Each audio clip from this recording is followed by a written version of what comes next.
ሀይ ውዶቼ እንዴት ናችሁ? አላችሁልኝ ወይ? ያው እንደሚታወቀው በጠዋቱ ቡናችንን ያው ቡና ካልጠጣው ብዙ ነገሮችን ማድረግ አልችልምና ታውቃላችሁ። እና ቡናችንን በጠዋት እንደዚህ ወንድሜ ነበረ የዶሮ አይን የመሰለ ቡና በጠዋት ቡናችንን አፈላን ቀናችንን ለማሳመር እና ያው ወንድሜ ስላለ ደግሞ በጣም ደስ ብሎኛል። ብቻዬን ነበር አፍልቼ የምጠጣው። እኔ ያው ለቡና ያለኝ ነገር ቢኖርም ባይኖርም ያው ለራሴ ስል አፈላለው እና ቡናችንን ጠጣን። ከዛ እሱን እዚህ ጋር ደግሞ ይዩት በቃ የሆነ እንትን እያለ ነበረ ጀግና ጀግና እያጫውተው ነበረ እና አንተ ማለት የኔ በቃ ምን ልበልክ በጣም በቃ ጀግና ወንድሜ ነክ ምናምን ስለ ጡንቻውን እያሳየኝ ነበረ።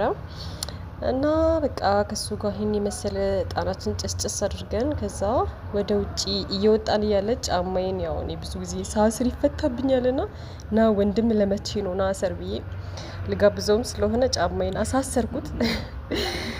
ከዛ ደስ አለኝ በቃ ብታዩ የተሰማኝ ስሜት ጋባዥ ስትሆኑ ደግሞ እንደፈለጋችሁ ነውና ከዛ ወደ ፍቅር ሀይቅ ሄድን።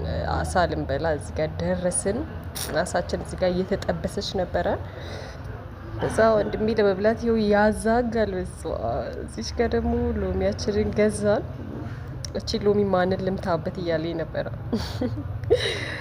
ከዛ እዚህ ጋር አሳችን ደረሰ። ይህን ሁሉ የምታዩትን አሳ ማለት ነው በቃ ድብና አድርገን በልተን ጨረስንና ከዛ ወደ ቤታችን ገባን።